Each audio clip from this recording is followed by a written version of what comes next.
I'm a mom of 3 small children. It was just how much work goes into actually building muscle naturally. Last pregnancy, I put on 28 kilos. Becoming a mom to 3 kids, you learn how to juggle that much better. So for me, that posing is just that cherry on the top. And if you can't display what you've worked for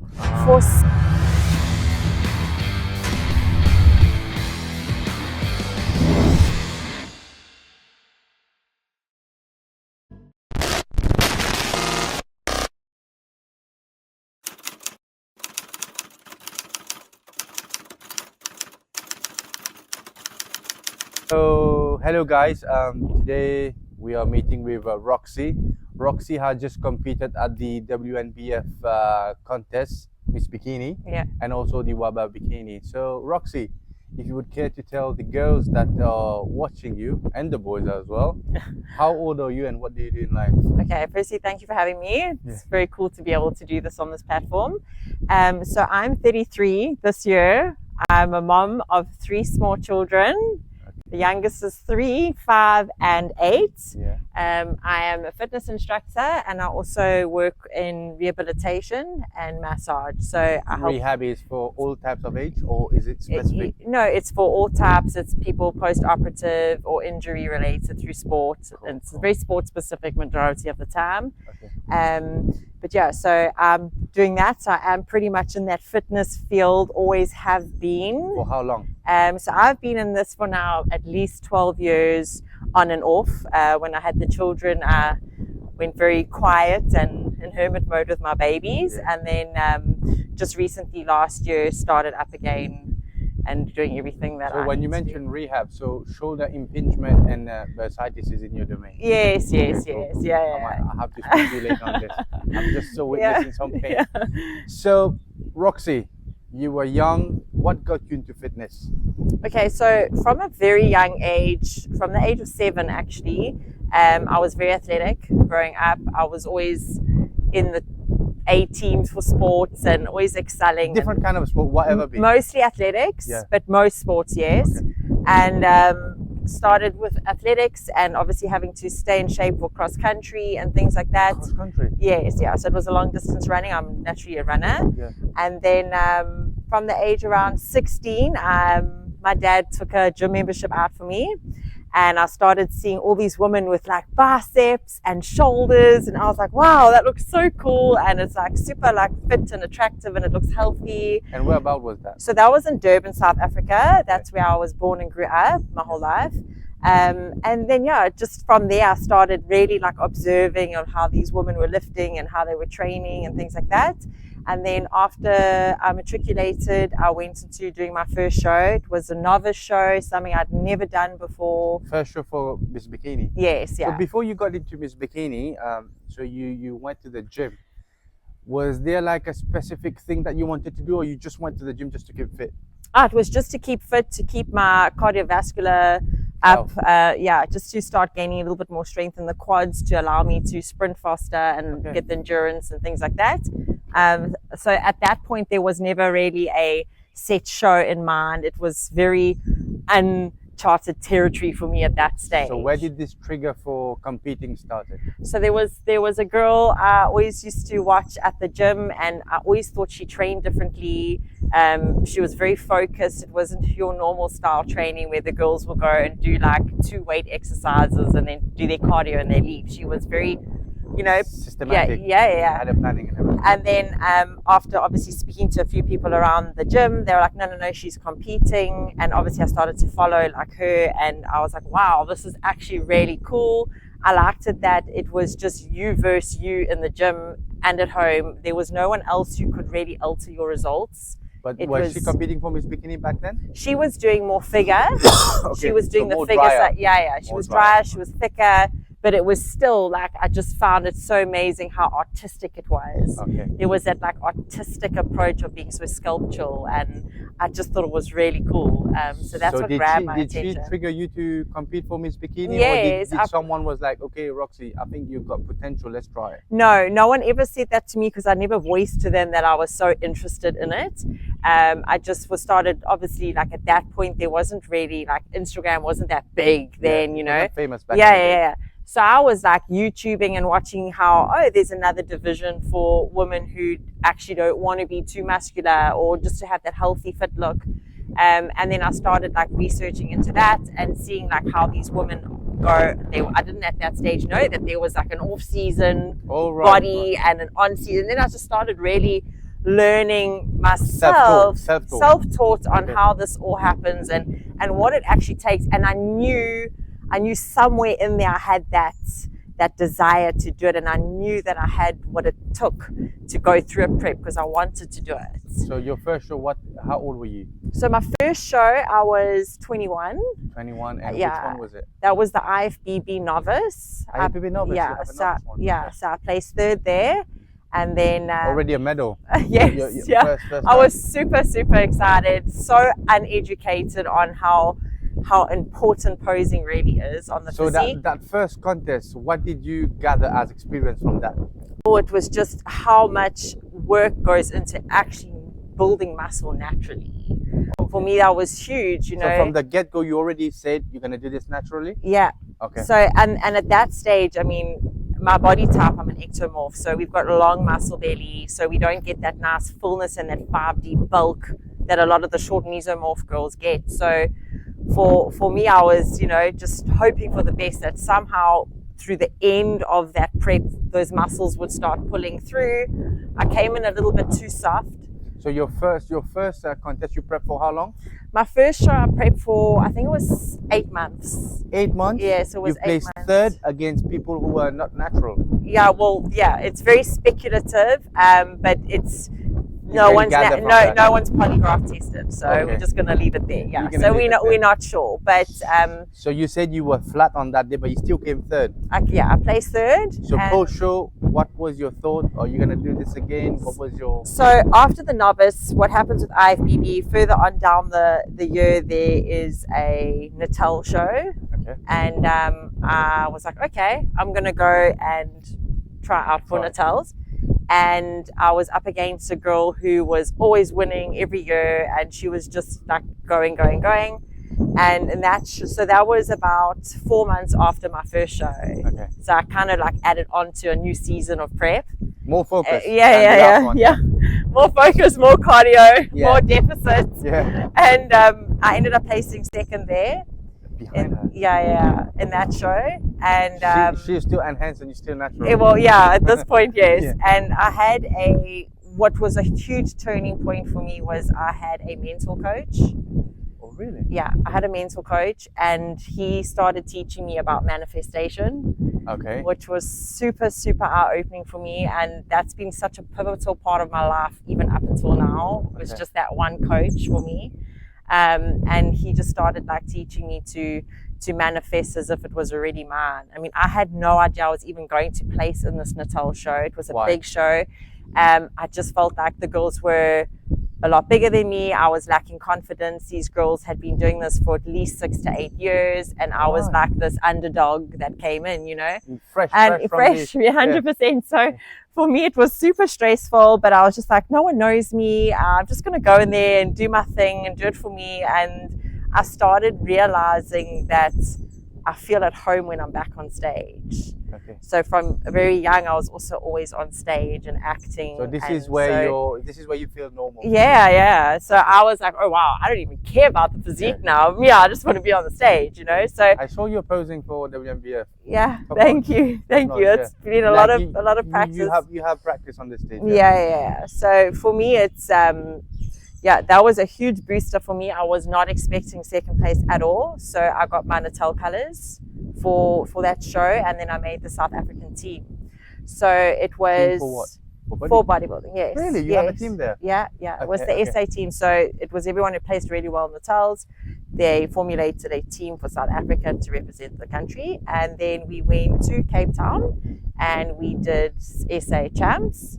And with SA Champs was, I mean, it was a prep on top of the Natal prep as well. So it was dieting 8 months, 4 months. How long it went on? 3 weeks later was SA. So, not So much. So in a year you did already 3 shows? yeah. Okay. So everything was like, okay, after this show we're going to have a celebratory pizza, you know. And then I'm like, sorry, I can't, because 3 weeks. I can't. Yeah, exactly. So we went to South Africa, to Cape Town, and got on stage there. And I think there for me, so I placed top 6, and there was a turning point for me there, because I went with a lineup that I thought was easier for me to win. And I think Was that's that where overconfidence? that's Okay. where my mistake came in. So when I had arrived, they said, okay, there is an under 23 division, under 23 years. Miss Bikini? Yeah. Okay. Okay, so I was like, right, I can either do the under 23 division lineup, or I can go in my height category, which is over 173. But now when I started seeing these women who were over 173, these women are in their 40s. They have muscle maturity like you cannot believe. And they've been for years. Yeah, and I was like, oh, let me go with the girls that are my age. We've got similar physiques, whatever. It was the worst decision I could have made. Really? Only because I'm naturally extremely tall. So these girls were tiny. So when we went on stage, I was towering over these girls. Their look, their sculpt, everything was shorter, smaller, more compact. I was taller. I got feedback from the judges afterwards, and they said, had you had gone in over 173, you would have been top 2. So that for me was a huge lesson. But you went to represent South Africa. Was it there not like a coach that you had who would guide you to what category you had to go? Yeah, so obviously there was beach bikini and bikini fitness. So we all knew I was more in bikini fitness. By then, you know, I had some nice delts pulling through, and yeah, it was definitely, I was in the right category, but I should have gone my heart category for that show. And yeah, so that was a difficult pill to swallow. However, I got an email that was sent too late to me from IFBB. They had chosen one girl in that lineup to go to do Amateur Olympia. All right. And obviously I got the email, but it was just everything. The timing was not great. I was sick, and it didn't work out for me. It was a pro qualifier. Despite placing top 6, you still got that email? They chose one girl that they Really? thought would be more of the international material Level, for yeah. me. Yeah. So that was my time to just hang up my heels and say, okay, like I need to go back to the drawing board now and reassess what I need to do. It was a very long year of prep as well. 12 months. Yeah, it was a long, and it was just so much new experience as well. And it was amazing, but it was a lot as well. And yeah, so I just carried on training, and I was like, okay, I'm going to start, you know, working towards my next show and everything like that. And in between all of that, I ended up getting married. I was engaged while I was competing, and yeah, I was going to go back on stage, and then I fell pregnant with my first daughter. And then obviously I didn't compete. It's back to this. So you were married and you got kids, so you hung up those heels. Yeah. So what made you come back? Okay, so I had my first baby in South Africa. We moved here to Mauritius. When we moved here, I was pregnant with my second. And I just feel like through that whole stage, I wasn't really focused too much on Training. you know, my babies were my main focus at that point. And after my second baby was born here in Mauritius, I was getting a little bit of the stage itch of wanting to get back on, and purely just as a bit of motivation to just really get stuck in and go back. I knew what was going to be in store for me through this whole prep. And yeah, so I started actually training for a WABA show. And What year are we talking about? so this was just before COVID. So I think it was 2019, 2019. 22. Yeah. And So yeah, it you was already 20 explored the WABA stage then? No, No, I was going to do. Okay. Someone said to me, "No, you can do this show. This is a So good we're show." talking about WABA here or WABA SA? No, WABA here in Mauritius. Okay. And yeah, so I started, you know, training for it. COVID hit, so I think it was cancelled or something like that. The next year came, and I was like, okay, I'm going to really take this by the horns now. And I started prepping, and 8 weeks out, I went to the gym and I had a sip of pre-workout, and I was like, oof, like this is not cool, man. Like, what's going on? And just something went through me that was like, you're pregnant. So, Yet again. okay. Yeah. So I went and got a pregnancy test, and 8 weeks out, shredded to the bone, 6-pack, And pregnant. life going inside of you. It was so not devastating. Obviously, I was just trying to process all of this, Yeah. and still thinking that there might be a small part in me that's like, just get on the stage with your baby. No one's gonna know. But I was such wishful thinking, because about 2 weeks later, that morning sickness hit, and it was Just downhill from there. Yeah, innit? So as soon as he came out, I was like, right, we're going to go back in the gym. We're going to get him up to about a year old, breastfeed, and No more just babies. done with the babies. Yeah. And and then obviously last year there was quite a lot of change in my marriage and our family dynamic and structure.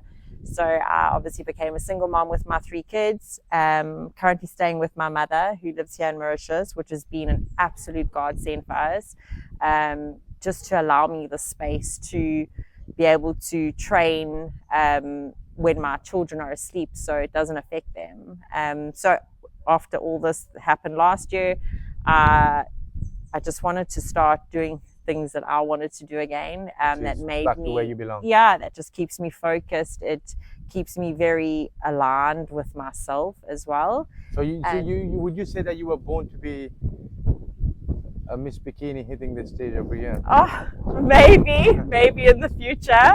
I think for me, I'm extremely competitive, and I always try and do the things that people say are impossible. Oh, so people have said that you can't do it. Yeah, people like, Roxy, no, not after 3 kids now. It's not the same, and I'm thinking these Right now you're looking very lean. Thank you. You grew on size post the babies. Did you add on some weight, or were you naturally No, so I actually slim by nature? No, my first pregnancy I put on 41 kilos. 41. Yeah, I had a condition called preeclampsia, and I started picking up about 5 kilos a week. She had to get taken out really early, obviously due to the condition. So it was a bit stressful for the next 2 pregnancies to have to watch that this condition doesn't come back. Luckily, it didn't. But on the last 2 pregnancies, my last pregnancy, I put on 28 kilos. I packed it on. It was my off season, okay? Yeah, I was on a good off I'm season. fine, because we can gather weight like off season, and we can drop this easy. Yeah, like no, for us, 20 to 40 kg, we can drop this easy. Yeah, but well, this is different. You are going through a natural process called giving birth to a child. Yeah. So this is very different, and it's the first time I think the viewers are hearing this. Yeah, so there were so many different elements to it. So the first element was, most of my prep, I was still breastfeeding. So my estrogen was extremely high, which is not the most favorable environment for muscle growth. Yeah. And also from a visual with cellulite, and it's totally natural for women, I mean, to have it. But with this type of game, it's not ideal, you can't. It just is what it is. Because honestly, people won't know your background and everything. 100%. They will judge you as what to the criteria. So, and the second thing from a body aspect, I had 3 cesarean sections. So my, abdomen's been sliced 3 times through so much muscle. So that for me was a huge stress, actually, my entire prep, because I knew what my condition I can bring normally. Okay. But now after 3 children, I was not sure. There's still that doubt at the back of your mind. Of like how good my condition could be. And I've never been in better shape now than I have ever been. Like, this has been the best shape that my body's ever gotten into. Those kids brought you blessings? 100%. I mean, in more ways than one. I've tried a prep single, no children, and it is an extremely consuming sport. And people say we're obsessed, but you will never find an athlete who's a champion who's not obsessed. And, I know what you're saying. Yeah, and that's what sets the men from the boys. It's very evident. That's why you get people like you who were a champion and you came back and became a champion.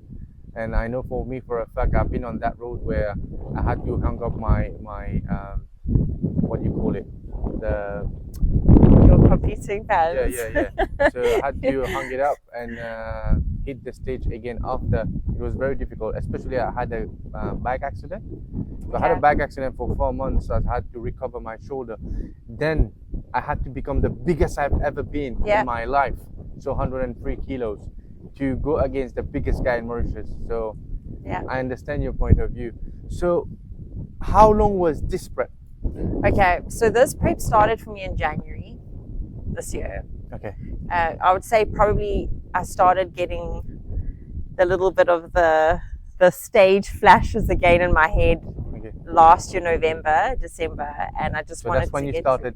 Yeah, and it's actually funny. So as I joined Spark, where I train in 𝐊𝐿𝐴, and it was end of last year, November, and I actually saw AJ, Yeah. and I knew there was something different about him, just in the way, his style of training, and just his systems he was using while he trained. And I just thought to myself, this is not a normal guy in the gym. He's competing, I'm sure of it. So obviously he was very shy, and like he just kept to himself. I kept to myself. And then I asked someone one day, I'm like, is this guy competing? Is he a bodybuilder? And they're like, yeah, he's doing a pro show and whatever. And I was like, that is so cool. And and it was Fun very fact, admiring. He coached me. Yeah. Last year. Okay. Yeah. Yeah. He's an amazing coach. Yeah. So it's actually quite a cool story. So he obviously turned pro last year, and I was so proud of this guy, but I'd never really even spoken to him other than hello, goodbye. But I was just like, I know one of you. I know, got it. Yeah. I'm so happy for him. Yeah. And then we eventually got chatting, and he looked at me the one night. He's like, Roxy, you should compete again this year. When did he tell you that? In the beginning of the year. Okay. Cool. We were talking about, he could see I had a bit of muscle coming through. He's like, have you competed before? And then anyway, we actually turned out to become really good friends. And then I used to do a lot of work on him on the rehab side, and he started coaching me. And he's been the most amazing coach I've actually ever had through any one of my shows. He's got so much knowledge. This guy. Yeah, we managed to really master that line between being a coach and being a friend. So that was a little bit tricky in the beginning, where I was like, and he's like, no, Roxy, you will do this. This is what needs to be done. I'm That's like, why he told me. Yeah. For me, every weekend was like, I came back from the UK post my law exam. So for me, every weekend, my parents were like, okay, let's go out, dinner and everything. He was like, no, you give me 5 days of low calorie. Yeah.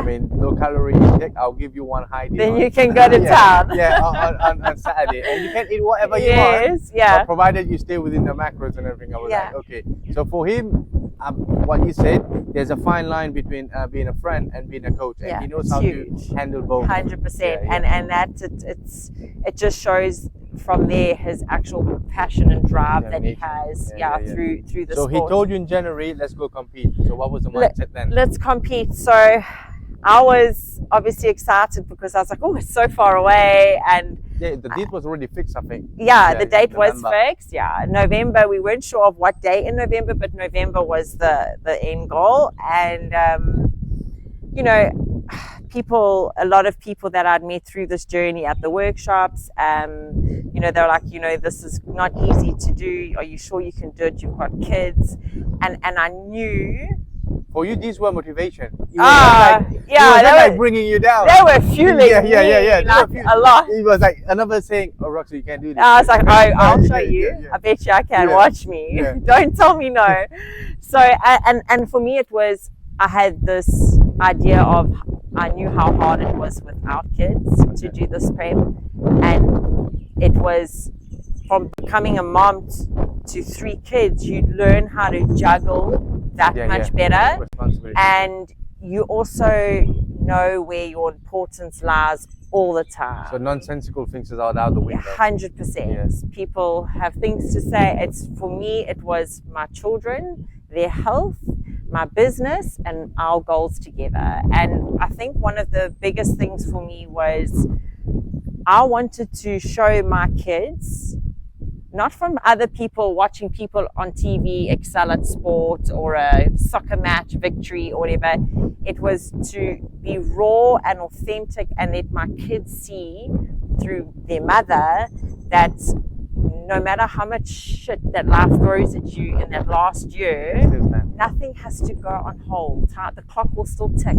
You know, your dreams are ticking, everything's going. And it wasn't a matter of choice, I think, if you decide to go through it or you want to put it on hold. Yeah, and you know, like some people are like, yeah, but Roxy, this is like quite a selfish thing you're doing. And for me, it was such a gift for my kids to see that someone can still go through everything, and if they really want it, they will go for it every single time, every day. The kids would be like, oh, mommy, you can have this with us. And I'd say, no, my baby, I can't. You know why? Mommy has that big competition. And they started learning that discipline and the pattern, and they were seeing this pattern come through. I was very cautious when it comes to body image with my girls, especially, that there was no negative impact in that regard. So for me, it was never, oh, mommy needs to get stronger glutes or this. I never spoke bad about my body once in front of the girls.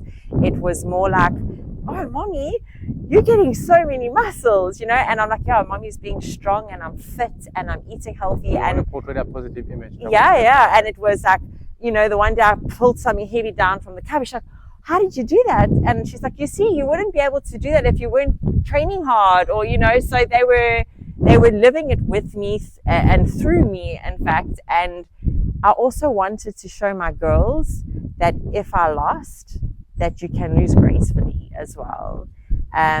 You know, the kids are at an age now, you go to this sports day, they don't want to race, they start crying. It's a loss at the end of the day. It's just winning, the winning experience. 100%. But for them, you know, these kids want mommy to bring home the biggest trophy or whatever. And I almost wanted it to happen in a way that I can teach them this valuable lesson. And yeah, that week was a tough week. The kids were all sick the week before the show. Oh, really? Was it gastro? No, thank goodness. Okay.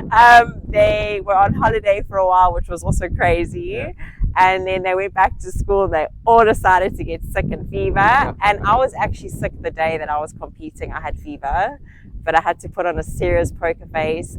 There were a few things on show that, I mean, we don't tell everyone. We didn't want to make an excuse or anything, but I was on such strong antibiotics, which made me bloat quite a lot as well.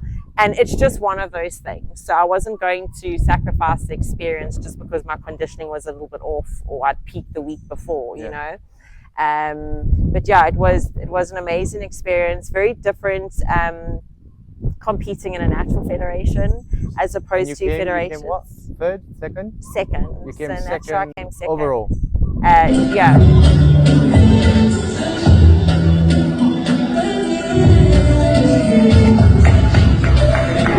Overall, and then the week after you went for the WABA. No, it was the next day. Was the next day, sorry. Yeah, it was the next day. Why the choice? Because coach, you already tried. Yeah. Okay. I was planning on... You were ill? Yeah, I was sick and everyone went out that evening for food and to like just go and refeed, and all I wanted to do was just go home and revel in the, you know, my own self victories. And I'd had a tiny bit of chocolate and biscuits, which is totally okay. Yeah. And the following morning, AJ popped me a message and he's like, I want check-in for a video and I want the weight. And I was like, oh, come on, dude. Like, we've done this every Sunday for a whole year. Yeah. And he's like, cool, see you in 2 hours. Here's the location. Yeah. Get your tan makeup and let's go. So, yeah, we went there. And that for me was just, that was fun. That was fun. What was the place in? So I came first in my category and in my height, and then second in overalls. But what they had done with overalls is they made the first and second place qualify for Worlds. So you went for World? I would have if I had more time. Worlds is in 2 weeks. But you said you placed second, right? In bikini overall. So you're eligible to go World? Yeah. So you're not going? No, because it's in 2 weeks' time. Oh, and 2 weeks? Yeah. So for me, it was just like when does it end? You know, like I promised my kids that from, you know, this certain date, you know, our mommy is going to put the heels away for a while and, you know, just be a little bit more fun. So last year you had this family restructuring, then you really thought about yourself, and then you started to compete, like you decided to compete with AJ. So what weight you started and what weight you ended about the last competition that you did? WABA. So what weight you started in January? Yeah. And how much did you lose for that competition? Okay, so, well, it was very interesting because most of the people here in Mauritius, they see me now and they're like, oh my gosh, are you okay? What's happened? Oh, they put you You're so tiny. But no one knew my background before actually moving here and having all these kids. So I was never out of shape, even after the children. But I got it back pretty quick. I mean, I was three weeks post-cesarean and I was already back at gym with my baby in his crib. So it was just, for me, it's something that makes me feel good as well. So yeah, I didn't have too much to lose, but I had a lot of muscle to build. So I think I lost about 12 kilos on this prep. I shaved down, but going to keep it we're on a reverse diet now at the moment, just to pick up a few kilos slowly and I want to stay pretty much in good shape for the holidays and things. And are you planning to compete next year? Yes, I'm hoping to go to Montreal next year and do the pro qualifier there. For what? For WNBF. WNBF, yeah. Okay. Oh, you're eligible to go for the pro qualifier now? Well, if you are with the federation, yes. Okay, cool. Yeah, so I'll go try a show there. So that's actually one of the reasons why I chose WNBF here, was because there was an opportunity for a pro card for the female lineup. Unfortunately, with WNBF, they have a requirement where there needs to be a minimum of 8 girls on the lineup. We started off strong at 13, and then obviously girls realized that this is just not that easy as everyone thinks it is. So you know, how did you end up with 3? 5. 5. Okay. Yeah, we ended with 5, so that was a little bit disappointing. So but because you're 5, you're not eligible for a pro card? No one is. So like even the winner wasn't eligible because there wasn't enough. So that was a little bit disappointing. I know the federation's quite new here to Mauritius, and they've really grown so fast, and I really think there's such an amazing opportunity here for that platform. But for me, I know my heart is on an international stage. Naturally still. Yeah. Okay. And I just feel like I need to take myself there instead of waiting here. Yeah. Okay, yeah. Sometimes you have to do it by yourself. Yeah. Yeah. So you did this prep for this year for almost 10 months. For the girls that are watching you, so how was your daily meal plan like? Okay, so initially it was quite a shock to the system when AJ was like, "Hey, we need to pack on some muscle on you. Stop your running," which was a disaster for me because I enjoyed my running. Okay. And just starting to lift really heavy and now increase calories where I'm in like 2,800 to 3,000 calories a day. Yeah, so it was a lot of food. It was so much food. Like it was a lot, but I just listened to AJ. Everything he told me, I just trusted him so much. Picked up some weight, not visually though, like it was more size, muscular, and I started bulking out quite nicely rather. And then so how would a daily meal plan pan out like? So in the morning for breakfast, what would you have? So the mornings I would do a shake with oats and banana and peanut butter and just pack in the calories there. There was so much calories to get through that day that I was like, I'm drinking my calories this morning just to get it in. And also there was kids drop off as well. I had to drop them all off at school, make their school lunches. So there was a lot to do. And then of course also go to work. So for me, it was on the go. On the weekends, I'm a planner. So on the weekends, I was very disciplined and methodical with my planning. Yeah, everything was weighed, and I wouldn't even go 2 grams over. Like I just was like, if I listen to my coach, I'll get the results. I'm getting a coach because he knows better than me. And like everyone, doesn't matter how good you are, needs a coach. All the time. And it's just, you need that person to be accountable to. So I do basically like a very high volume shake, and then I would start having some boiled eggs, potato, chicken, rice, and just start packing it in that way. And then I just could not wait for the day he was like, right, we're starting deficit because I didn't have to eat so much food. So you're not used to eating a lot. Yeah, I've never been a person who's always been like on and off with these restrictions and always worrying about my weight. I always saw food as fuel and not really as a task just to get in. It was more for fuel. And yeah, I just think there was just so much to eat that I never felt like wanting the next meal because I wasn't hungry. So, but yeah, and then when we moved to deficits, I looked and I was like, is that all? So you had oats in the morning, and what was for lunch? So our lunch would always be like chicken and rice and vegetables. Or, how many grams? So the grams we're talking, okay, so this was in the beginning of deficit. Obviously it dropped closer towards show. So we were sitting on around 140 gram of cooked protein, and then we would probably do about that 150 uncooked sweet potato or something like that, about 150 gram carb. So you and then have that meal repeated. Yeah. And you know, when so how many meals would you have in a day? Oh, probably about six to seven. So we're talking about 4, like those sweet potato and protein. Yeah. And you would have a shake during the day. Yeah, You have after shake after training, and you know, it's this sport is not for everyone. Some people don't understand it. Some people don't have to understand it. This is all.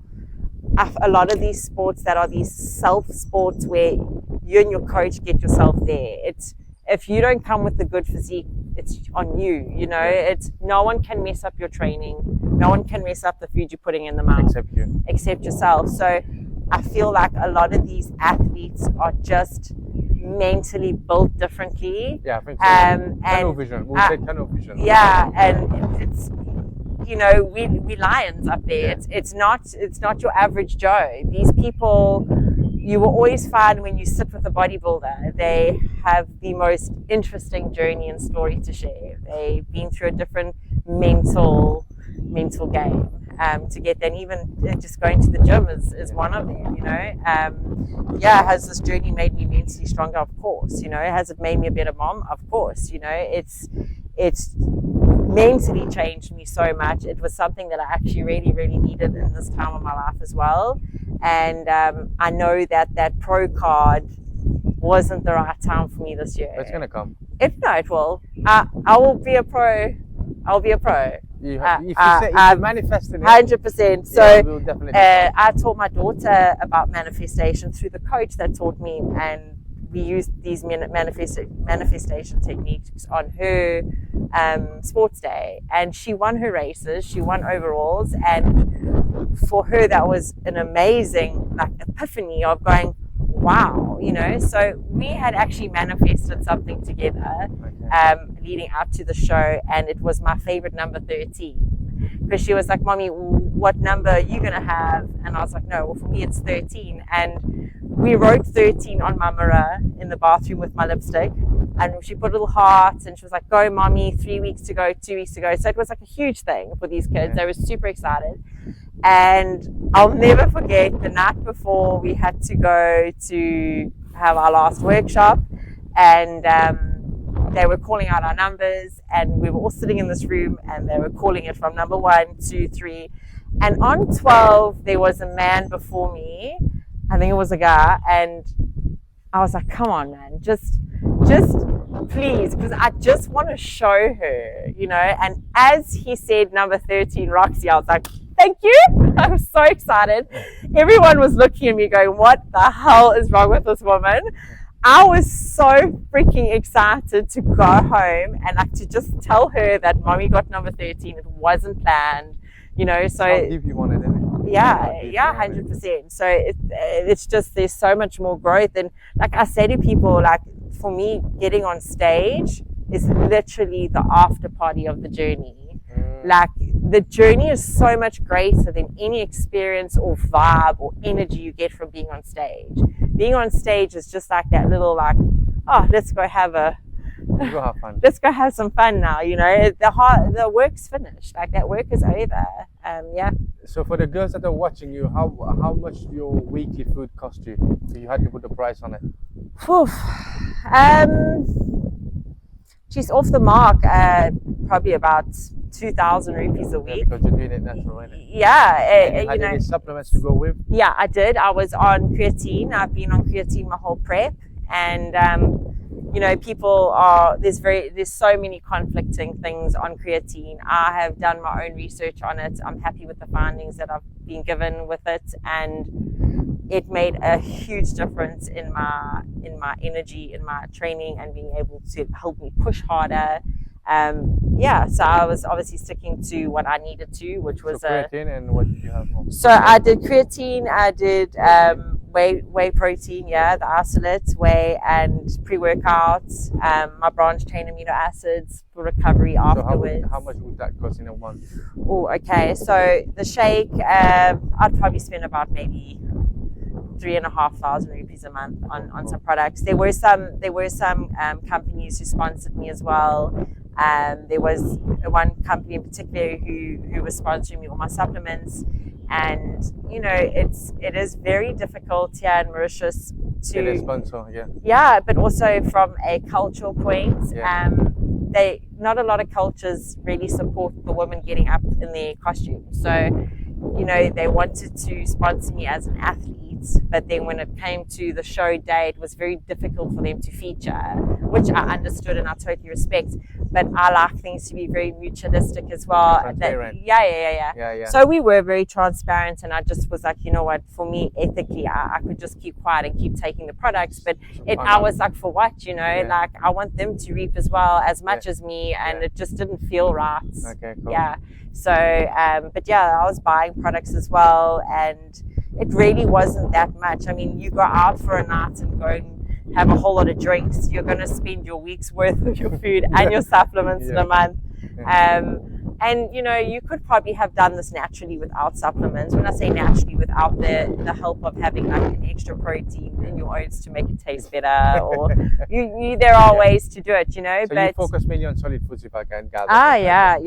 It was all whole foods. It was all the main foods, and you know, for me, it's such an important thing to tell these girls that carbs are not your enemy. I believe many have this misunderstanding. Yeah, like carbs is gonna be bad for them. Yeah, and you know, like I ate so much food, and even like as an example, towards the end of my prep, AJ wanted me at 57 kilos, on stage, which is quite a little bit for my height.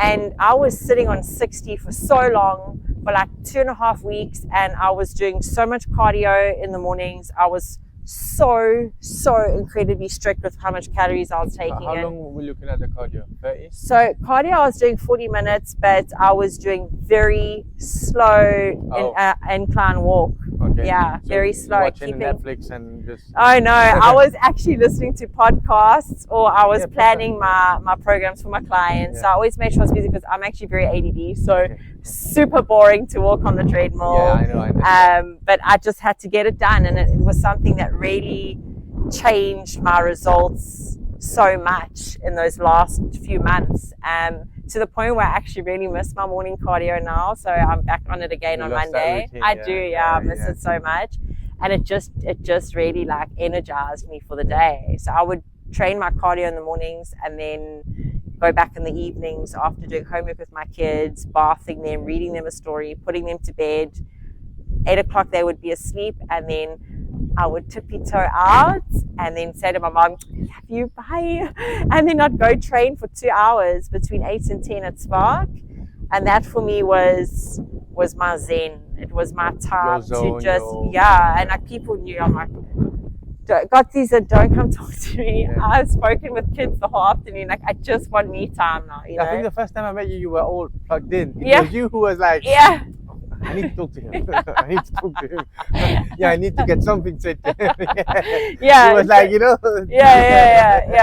So for me, it was like a huge thing. And like, I just want women to take out of this that, you know, there are so many ways to skin a cat. And I always say that, like, women are so scared of volume of food, and a lot of women are like, oh, Roxy, please help us lose weight and things like that. And then I tell them what I eat, and they're like, oh, there's no way. I have my first meal at 12 and I've had 4 cups of coffee. They've already before slowed their that. metabolism. 100%. Yeah. And like, you know, I'm coaching a lady now. She's actually become a very dear friend of mine, and she was very, very worried about calorie intake. And when I started coaching her, I said to her, I only coach you if you are very serious about this. Like, So you do coach people? Yeah. So if people want to contact you for coaching, where can they find you? So for now, I'm still creating this page and I'm still getting like everything going. I mean, I was obviously focusing more on the rehab side. But you have an Instagram page, I believe. Yes, I do. I've got a personal Instagram page now. Yeah.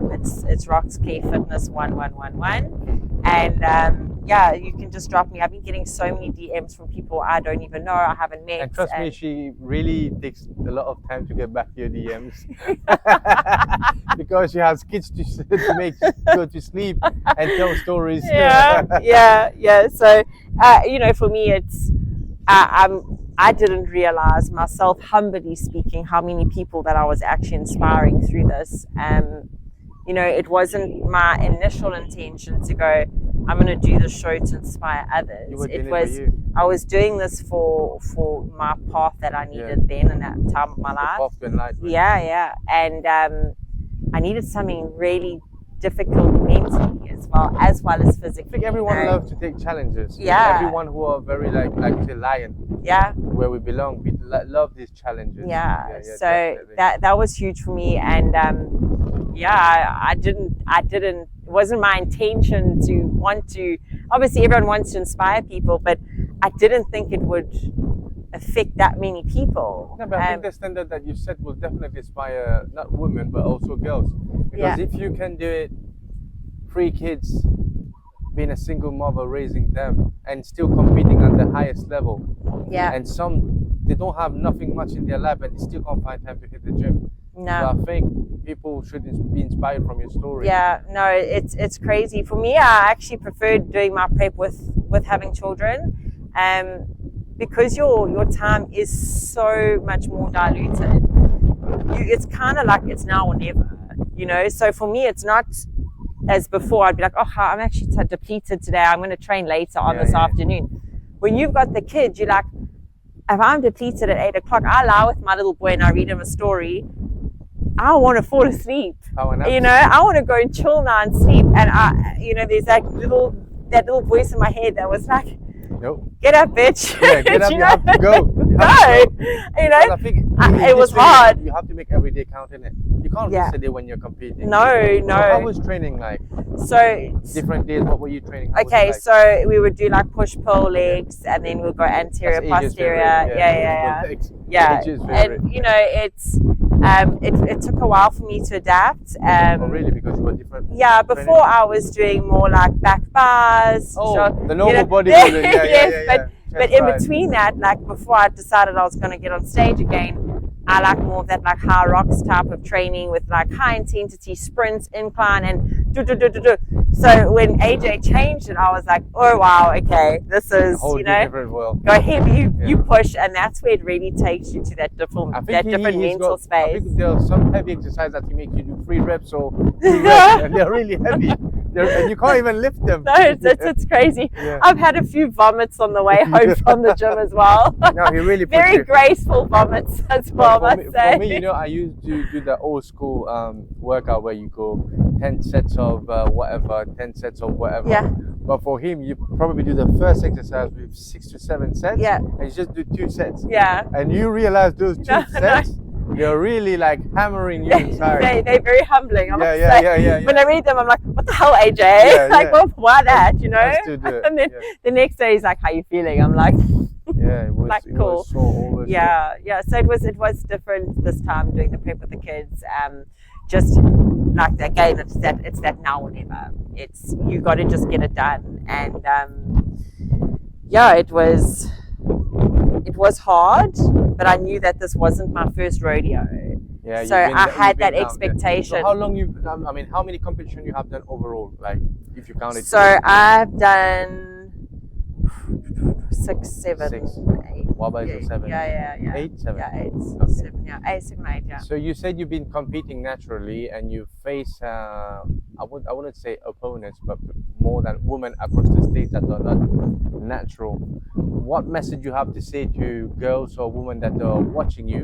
And I know some women and girls have been prepping in Mauritius that are going the enhanced road. So what message do you have to say to them that you've been doing it for natural for so many years? Yeah. So for me, you know, like back in the day, I'd say about 12 or 13 years ago, like I tried 1 or 2 anabolics, and it was for such a short time, and it was so stupid, and it was like, let's just try this and see how it works. And for me, there's a much better way to do it naturally. You know, these effects that it has on women are irreversible.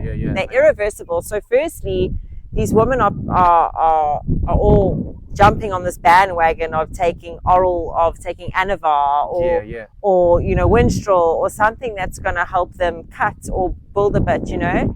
And look, I'm not bashing it. I believe there's a place for federations that do it, and there's, you know, people who don't do it. I've been subjected to both. I've been subjected to 2 different federations that are, one is natural, one is speculatively not natural. And for me, it's the ego. It's the ego. Okay. So I'd go to workshops, you know, with the other federations in South Africa, and there's no sisterhood. Really? There's no togetherness and support. It's all about, oh, she's had too much Anavar, she's getting a square jaw, she's getting a deepened voice. I knew you girls had this. Yeah, so it's huge with a lot of the females. And even just amongst the men. So when I tried now with WNBF and I went to the first workshop, it was so different. The energy about it was so different.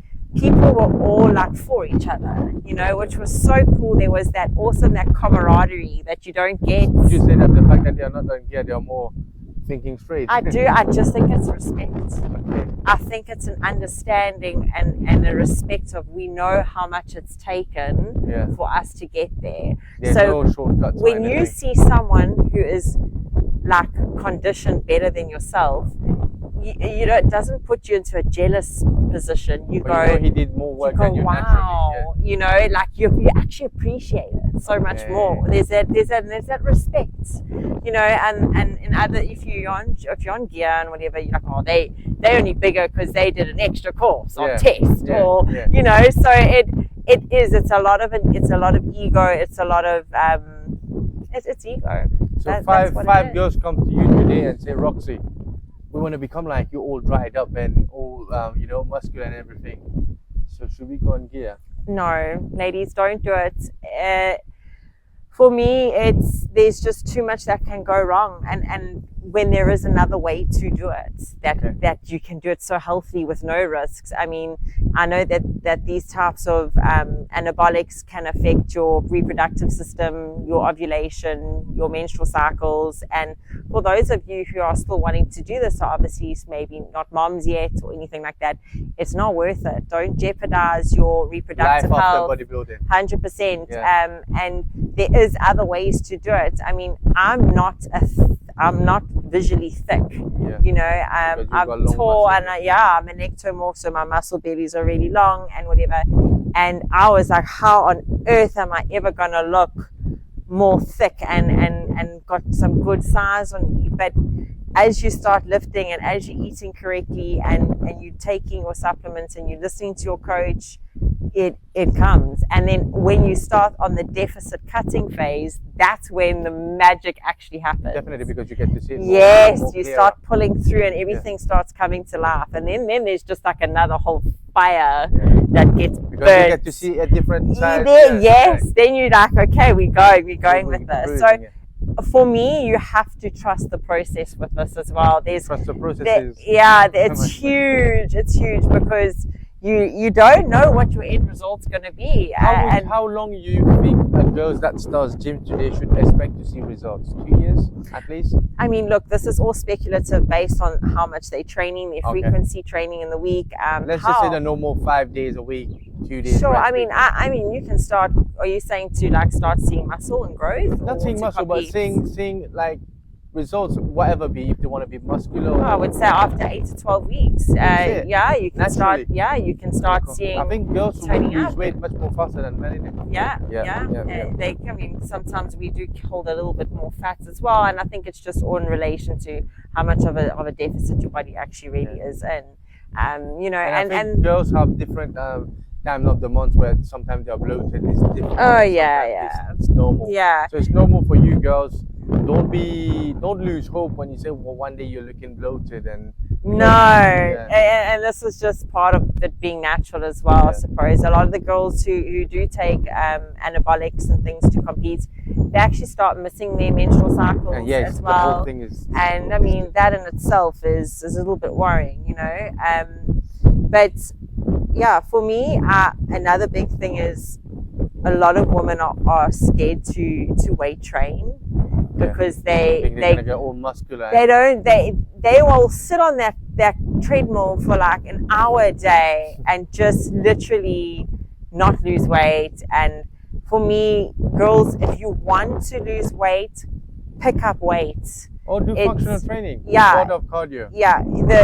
You're building muscle. Your muscle requires more energy to work your body, and that's gonna in return burn the fat. So, I train sometimes twice a day, and I'm not that big. Yeah. You know, it doesn't just happen like, So, but I definitely think that there is another whole spec around this where people can actually see this as like a body positive thing, and just being healthy and in shape and enjoy it and strong. I feel like for a woman's confidence to not look manly but to feel fit and strong is very sexy for a woman to have that inner confidence. The Wonder Woman type of thing. Yeah. The super mom. And I think I don't know if you come across this in Mauritius or in South Africa.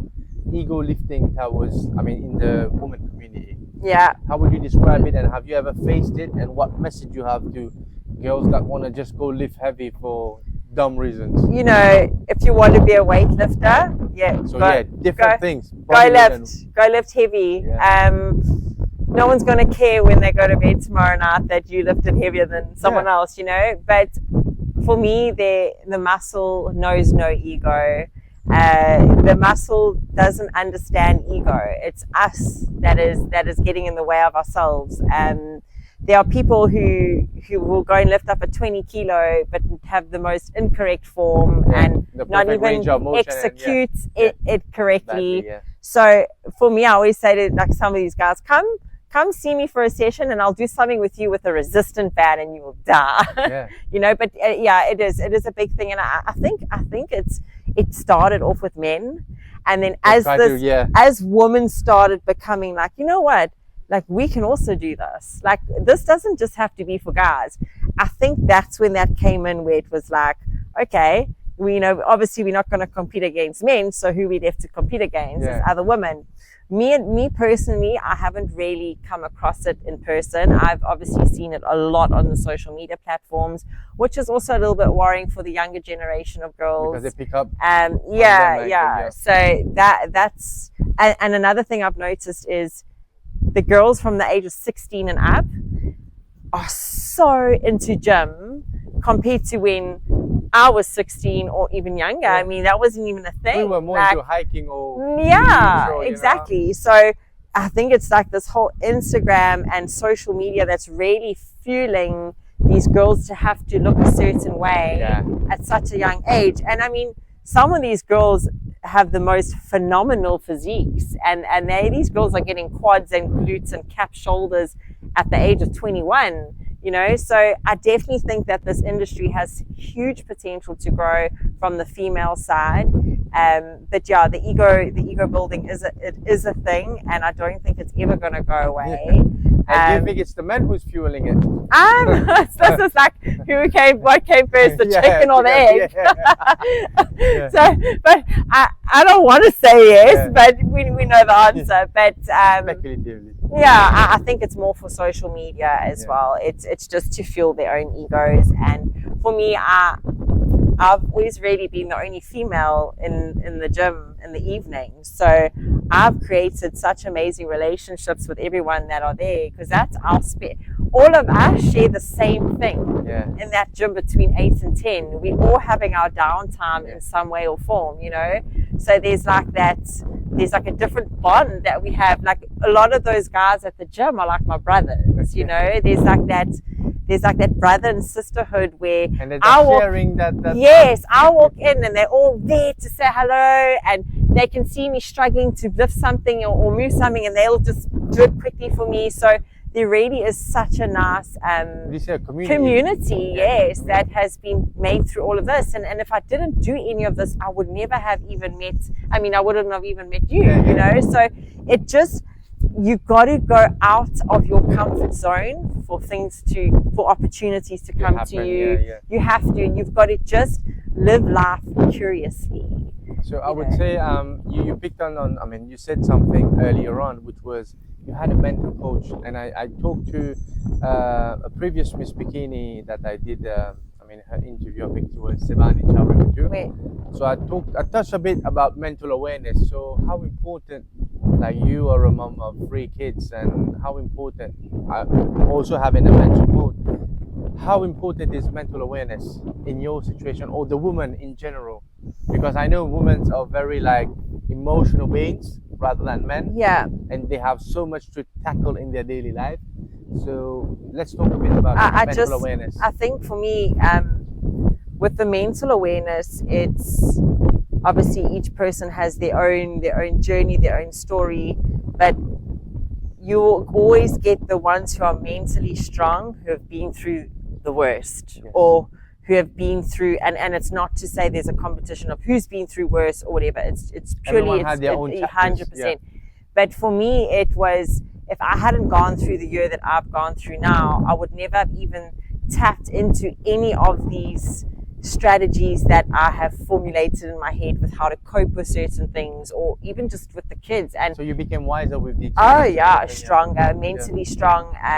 It's brought me so much wisdom, and also from just being vulnerable with people, you know. And it's not a secret to tell people, you know, you've got this whole facade of you're so strong, and but deep inside, and for me it's like every time that I have shared my story, or you know, been a little bit vulnerable with someone, it's helped them open up, or it's helped them go, you know what, I'm actually going to start hitting the gym. These days, especially women or girls these days, they have this fear of opening up. Yeah, and it's to do with vulnerability. And I mean, it's I think a turning point for me was when I just got to a point in my life where I was like, I actually don't care anymore what people think of me. Like, I don't. Yeah. Like, I need to live. I think you have to hit that 30 years mark. Yes. I have to, like, you know, I have to start being truthful to myself and authentic, and if I do that, I know I will attract the right people in my life, and that's exactly what's happened. So do you think bringing down the emotional wall got you closer to people? Oh, yeah, absolutely. You know, in the beginning, I didn't talk about my divorce, or I didn't talk about, like, you know, my eldest daughter is struggling with certain things or whatever. And I was like, if I don't go out of this comfort zone, I'm not going to connect with people. And only by talking to people about these things, they're like, oh, you know, like, I've actually also been through a divorce, and this is how we coped. And it was just like a problem shared is a problem halved. And it was through the same people who share the same passion, and it started all making sense to me that there's this, like, you foster this real authentic strength that comes through it, and you start identifying it in others, and you're like I know you, like I got you, like you know, and there's always that little red string, you know, that top just of my head. Would you say this fitness community that we have is a bunch of people who's got very emotional trauma? Would you say that? Yes and you no. had your share, I had my share. Yeah. Because I tend to believe this, because, like, for example, I'll just off record just take it on AJ. AJ, I think, wanted to be a footballer, and he had a very very bad injury. Yeah. That's why today he's no longer doing the football. So everyone had their share of trauma. So would you say that this community that we have are a bunch of like people who've been traumatized. I mean, I wouldn't want to set us on the loose altogether Yeah. because that could go either way. Yeah. But I definitely think that we are cut from a different cloth in the terms And of. we'll be able to identify what challenges us and what is, like we know you've been through stuff, you're here today, I've been through stuff, so we are here today, so let's help each other. Oh yeah, it's absolutely, it is a community. And again, like, I'm not saying that only people who are mentally strong, there are mentally strong people that you meet everywhere, but I just find that there's that common trend and that pattern of everyone's had such an intense journey who's in this. It's almost like you are more constructive with your pain. You turn it into something else, and it's positive. Yeah, and it's very mental in the gym. It's challenging, and it's also pain. So for me, it's people who don't push themselves in the gym is because they haven't gotten to that stage mentally yet to be able to push themselves. Okay. Like to do legs, to train legs. You've got to be mentally strong. Yeah, and like it's actually quite a joke amongst me and my girlfriends. They're like, "Hey, Rox, he's quite cute," and I'm like, "He's got no legs. He ain't strong enough for me." This is a common thing in Mauritius. Everyone's got good upper body, but they don't train because legs. it takes you to a different mental space. If it's hard, it's really hard. It's hard. To train legs and come back the next day to train upper body parts. It's really hard. It is hard. So I definitely think that this sport has been a very, very pivotal part and of my journey in this past year. It's been my comeback in a sense, but in a comeback is greater than the setback. 100%. And you always ask yourself, like, why is this happening to me? And we always want was there our a moment in your life where did you ever feel before today? Talking about the past years when you had your kids, you had your family restructuring and everything. Did you think that you lost it at some point in time? Did you at some point feel like, I miss that girl who used to compete? 100%. And I think this goes for a lot of the moms. You do lose your identity. I wasn't in ever a dark space where I was like, oh, there's something wrong or whatever, but it just gradually happens that you don't even know that it's happening. Where your concentration is on something else now. It's not about you, it's about these kids. But then there's still that part of you that's also that can come out of mom mode. Like, you're a mom, but then your kids are asleep and you lose your identity of saying, who am I actually? Yes, I'm a mother, but like I didn't get enough time to do my dreams. I chose, it was a choice to have kids young, but a lot of people who don't even have kids are only living their dreams at 38, 39, 40. So my point here is, yes, you have your kids, but you have to also be in a very clever way selfish as well. You have to get your own back. 100%. So that for me was like, that was probably the hardest part, was getting myself back, because I didn't even know who I was and what I wanted, So you kind of lost yourself a bit in the process. Yeah, and that's when I started really doing a lot of meditation. Oh, really? So meditation was huge for me. I started waking up early every morning and meditating religiously between 5 and 6 in the mornings. And a lot came to me through meditation and just keeping my mind still. There was a lot of noise going on in the background and around everywhere. So for me, it was my one time that I could really try and force myself and be disciplined enough to try and get that stillness and just, realign myself and see where I want to go.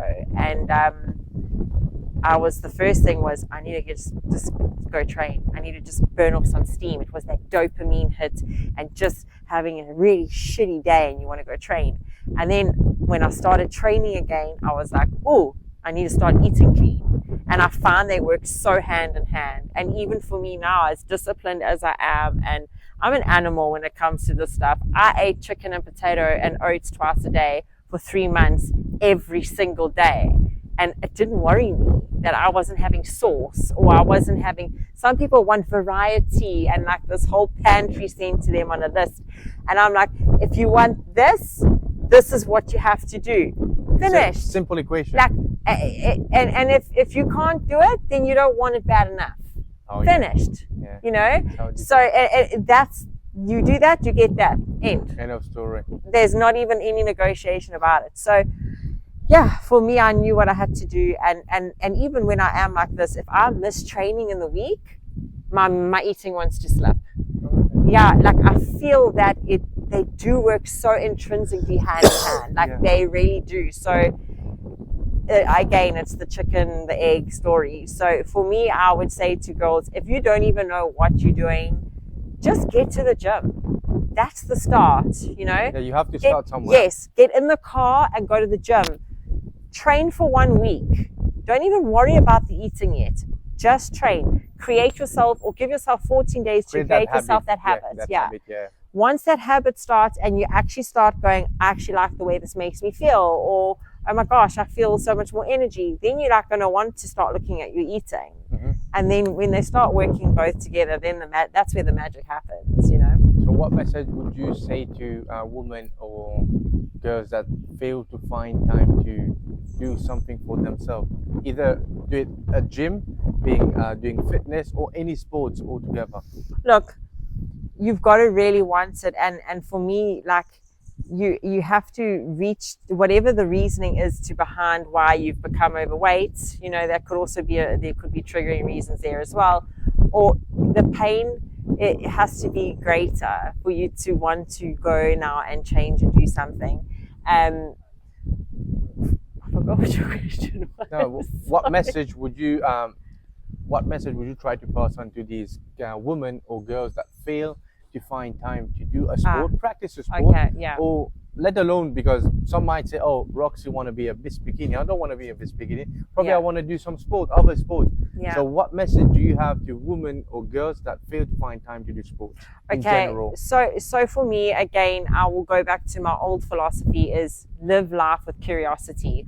If someone says to you, hey, would you like to come play a paddle game? Go play it. Go try a sport that you would never ordinarily do.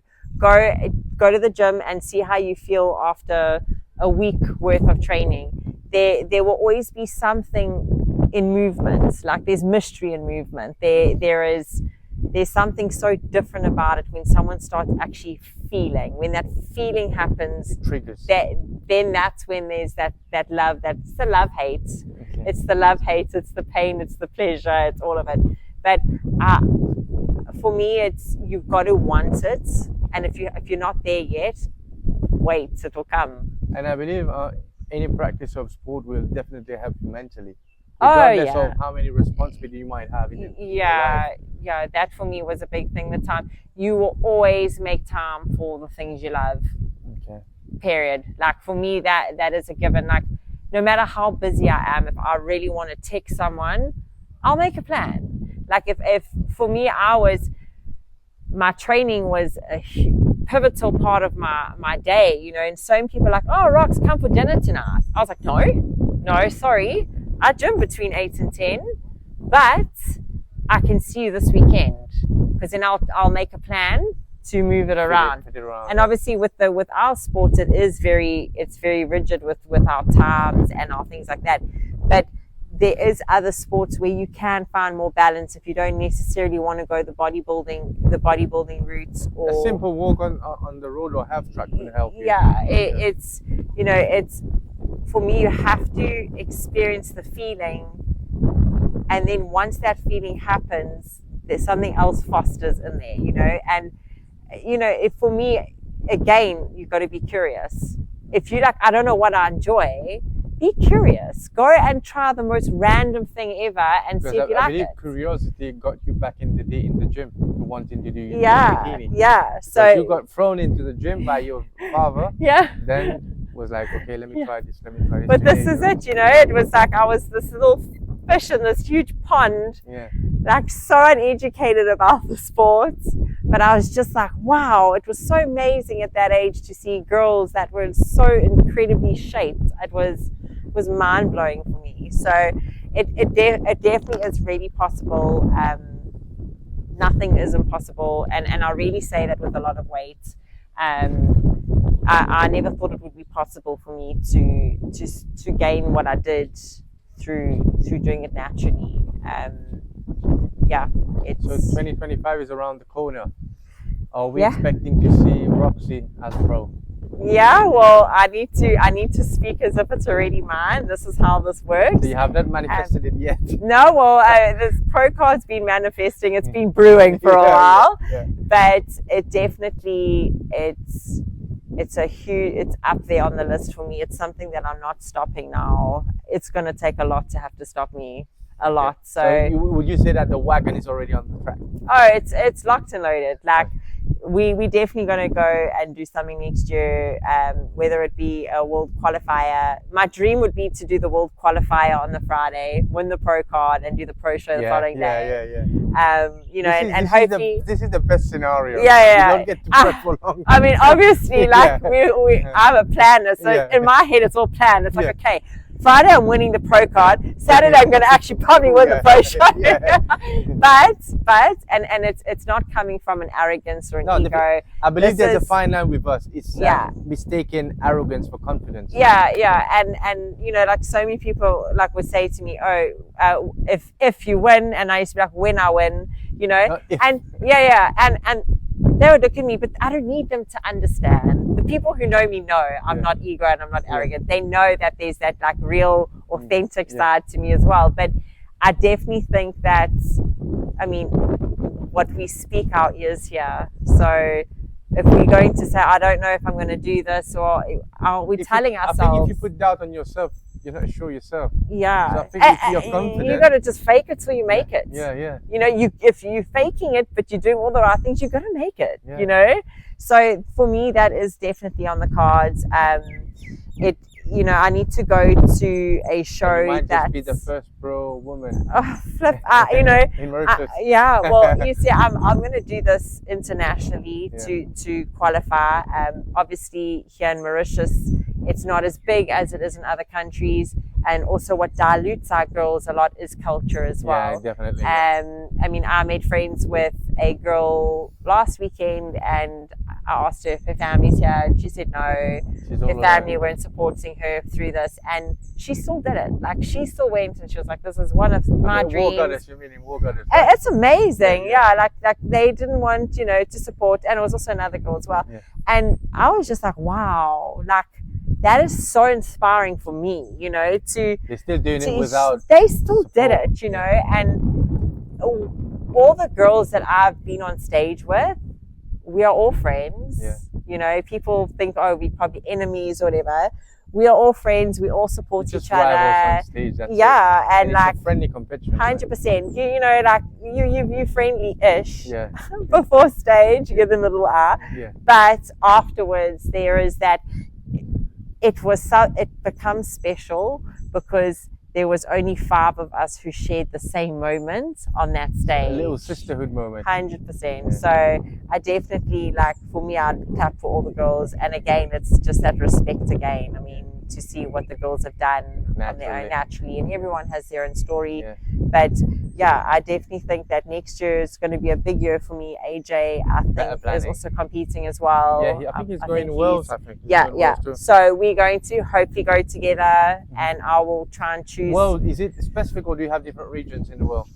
There is so many WNBF shows available around the world. I think what would be here to do, it would be clever, is to choose One that has the Friday thing. yeah, and also that has very similar physique. Oh, yeah. Like, I don't want to go to China because the girls are smaller and tight and thick. So I spoke with one of the presidents from the federation, and he said to me, Roxy, Montreal, Canada. It's your vibe. Those are your girls. They're tall, dark hair. They they've got that model look. They're long, and he's like, that's where you need to be. So I need to just really assess this and see what's going to work. The past WNBF Montreal. I have looked. I've had it. Of course, I've looked. Yeah. I feel like it's got a good feel to it. Is it calling you yet? No, it was calling me long ago, and I didn't even know that it was. You know, I wasn't picking up. But yeah, I definitely. yeah, I want to get my pro card, and I'm not stopping until I do. So if it's going to take me 5 years, it's going to take me 5 years. You're but not, I'm you're not not rushing it. You're just you're just enjoying the journey, innit? Yeah, it's cool, and it's just going to get more interesting now as the kids get older. You have more people to tan you. Yeah. Tan on you and Oh, everything. weird. Yeah, they all know my posing routine. Oh, really? Yeah, they watch me pose. They've taken my check-in photos for me. They know the angles. Oh, really? Yeah. Mom, They know it. Okay, you should take it with this lighting. But in saying that, I've always had to be very careful with my girls about the whole body image thing, and it was a very big thing for me with because them. I think they're going in school in Mauritius, right? Yeah. So there's that cultural thing happening. Yeah, and like, my girls are always see me weigh my food. And I have to be very, very careful with it, So I always would say to them, I'm weighing this so I can make sure that I'm getting enough nutrients for my body. It's not for you to do that. Yeah. So, and I mean, look, that's cultivated so much different taste buds for them as well. They're eating broccoli, they're eating your food as well? Yeah, like sometimes like, Mom, can we have one of your gym meals? Yeah. Or my son wants the gym oats. Yeah. So he'll have like a little bit of vegan whey with some peanut butter or whatever. So it definitely it is a way of it, and I really hope that in some way I can influence my kids to hone in on something that challenges them as well. And I think that's just that would be the most amazing part of this whole thing. And I also think your journey you have established yourself as a Miss Bikini in Mauritius, and I really believe that you're going to encourage many tall girls to come in for the show, because over the past years we've always had short girls for Miss Bikini. Yeah. We've never had, back in the day when we last had the tall girls was 2014. Oh, wow. About 3-4. Okay. But then it was just shorter girls, shorter girls. Yeah, and I just think it's the Mauritian genetic, and we also need an abundance of girls to be able to create 2 different lineups. Yes. So the lineup at this point is quite diluted. So you've got a girl standing next to you who comes up to over here, and she no looks longer judging apple and orange. No, but this is the thing, 100%. Yeah. But luckily enough, we have the international judges who are quite equipped, and they know how to judge all of this. They're looking for symmetry, balance, that S shape from the side, and there's all of that to consider. Whether or not they will award a pro card for WNBF Mauritius next year, I don't know, because this will obviously. I think it's going to grow, but I think it's going to take some time, and it's a lot to go through in the hopes that there will be a pro card to be awarded. So for me, you can't wait. I want to take the bull by the horns and just go for it, and just to get that experience, to be on that international stage. So it's very exciting. Do you do posing, Coach? No, or you do posing by yourself? So I offer posing. I think eventually, I have spoken with a few of the presidents from one of the federations, and he might want me to come on board now as the female face. So that probably comes from my history of dancing as well. Really? Yeah. So and obviously my love for being on stage, but I knew that posing was such an imperative part of this end result. It's like going onto a cooking show and throwing on a piece of steak and being like, there we go, or we're gonna put a little flour and some mash or something. Make the difference. Make it look all pretty with some drops, So for me, that posing is just that cherry on the top, and if you can't display what you've worked for so long, you're doing yourself such a disservice, and it will probably get in the way of your placing as well. Oh, really? And stage presence and confidence, and I can tell for the girls who are wanting to get on stage and you don't have confidence now, I promise you now, you're not the same person now as you will be when you are a week out. You don't understand what this journey does to your confidence. So don't think because you're feeling shy now the stage isn't going to happen. When you go through all that character building, and you have to wake up on a day that you've had 3 kids wake you up, one's had an itchy bite, a wet nappy, a bad dream, and you know yourself to train that day and massage 6 bodies and train 3 clients and still deal with sick kids and blah blah blah, you still go get it done, you know. And it's something that I know that lots of was taken away from me this past year, like a marriage and certain like ideas of what the kids' lives were going to be like, and everything has to change. But would you say everything happened for a reason?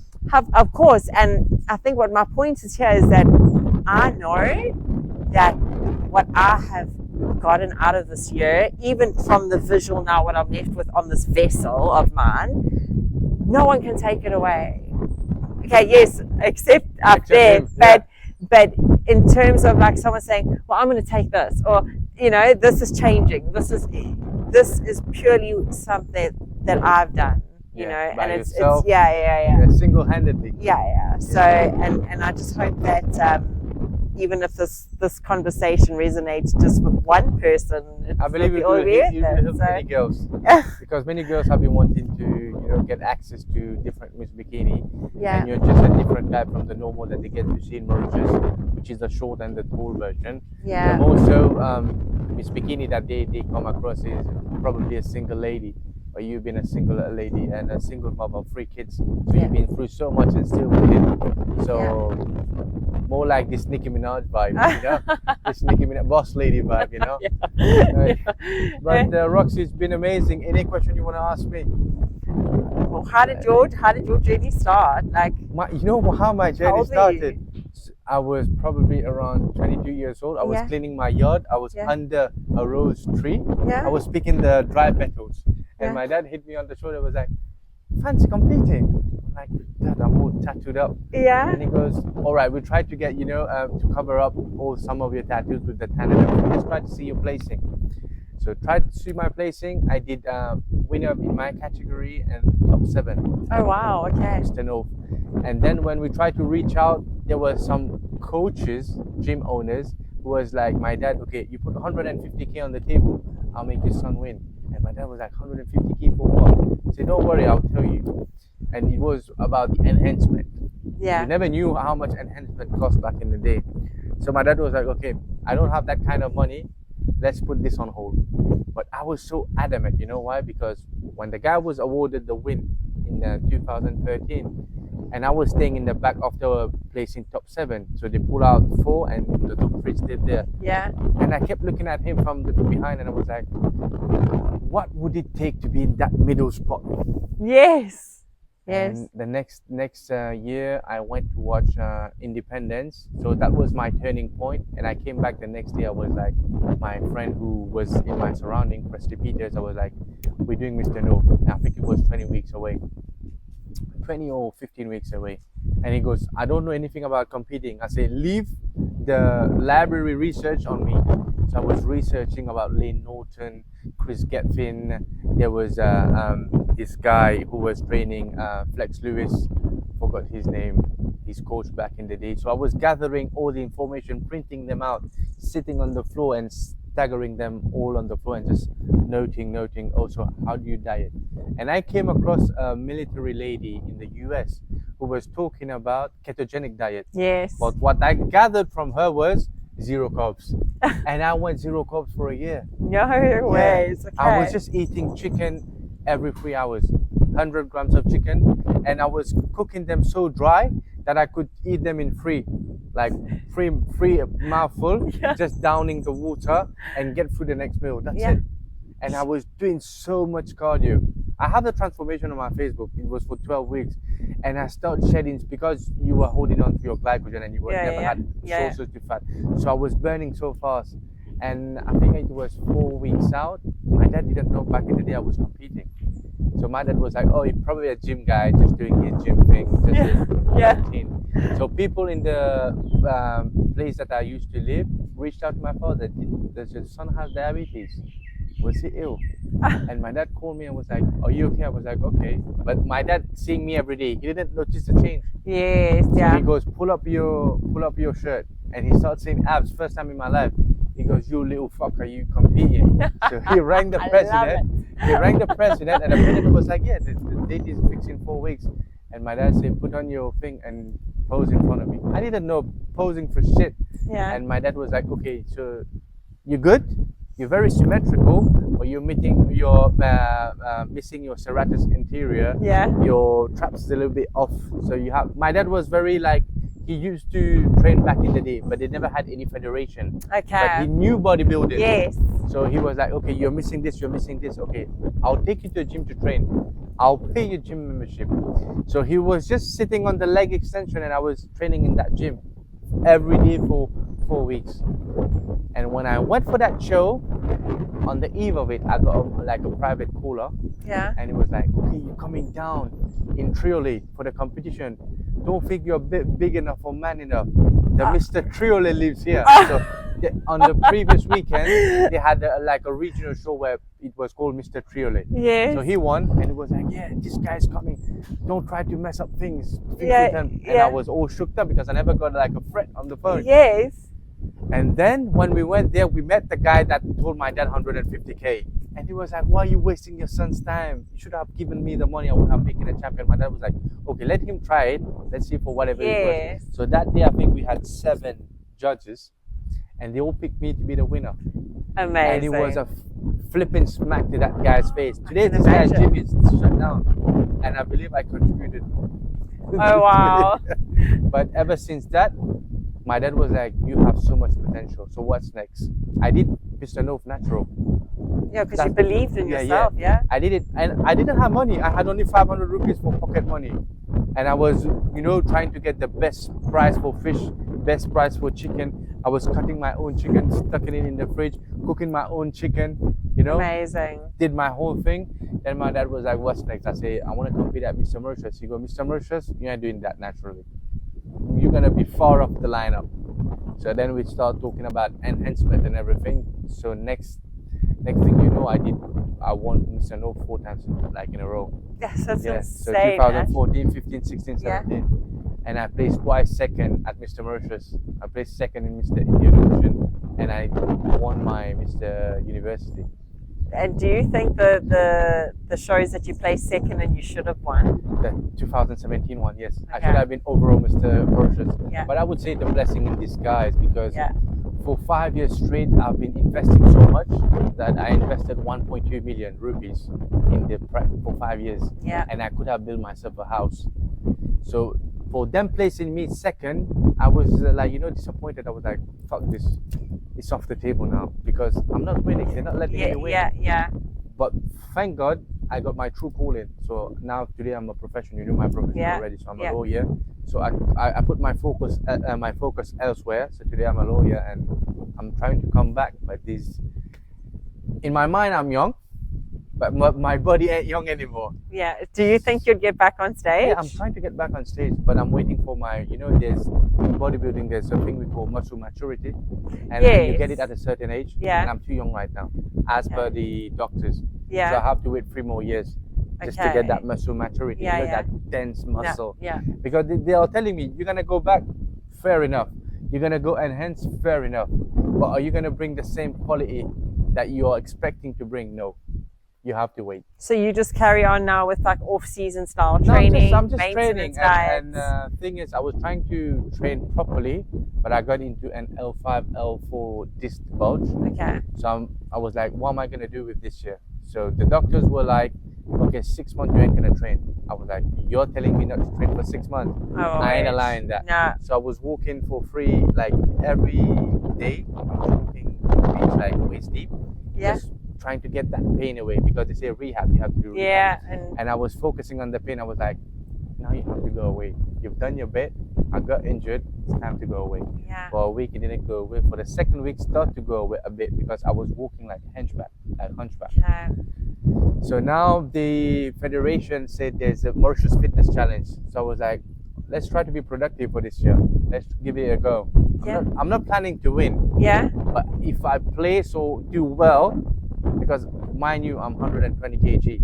So the first exercise of this circuit is pull up. I have 5 exercises more, yeah? Yeah. So the first exercise is enough for me. So imagine those skinny guys gonna go like flipping 20, 30 reps, and I'm struggling with 8 or 7. So mentally, I'm already aware that it's gonna be a blow for me, mental blow. So how am I going to pick up on the next exercise? This is my little strategy that I'm bringing. Okay. But I'm making something happen for this year, whether or not I get selected or qualified for next year's International Fitness Challenge IFBB. Yeah. It'll be, if I get selected, I'm shredded down like next year. For the next 6 months, I'll be much more athletic than a bodybuilder. Okay. But I'm planning to get back on stage. More so, 8 years clean. So I got 2 more years to be WNBF thing. Yes. But I don't know if I'm gonna do WNBF or the Ben Wader. Okay. But I want to see how I place naturally internationally. Yeah. Yeah. But I've Vic has spoken to me, and many natural athletes have spoken to me that I've got the potential. I've got the frame. 100%. It's all there. Yeah. And I just need to shred down, and I've done it before. Yeah. 2014, 88 kg. I was shredded to the bone. Yeah. Perfect symmetry. Everything was on point. Yeah, that's amazing, and I definitely think you could probably get yourself there. I mean, you, as you said, you really got the frame, and I'm sure after all that training, you're well on your way with that muscle maturity as well. But it all depends on my personal, personal things that I have planned for me, because we're not getting any younger. No, you've got your last set up. Yeah. I'm still trying to get my last set up. Yeah, throw a bit of kids in the mix here and there, and everything, and my job. Definitely, because this has to get in the way. And thing is, for us, it's easier to plan. For us, social gathering, it's not for us. No. Yeah, we do it once in a while. Yeah. But for us, it's like wake up, plan your day, Yes. job, gym, Routine, commitment. stability. Yes. We can't be bothered to get out of the routine. No.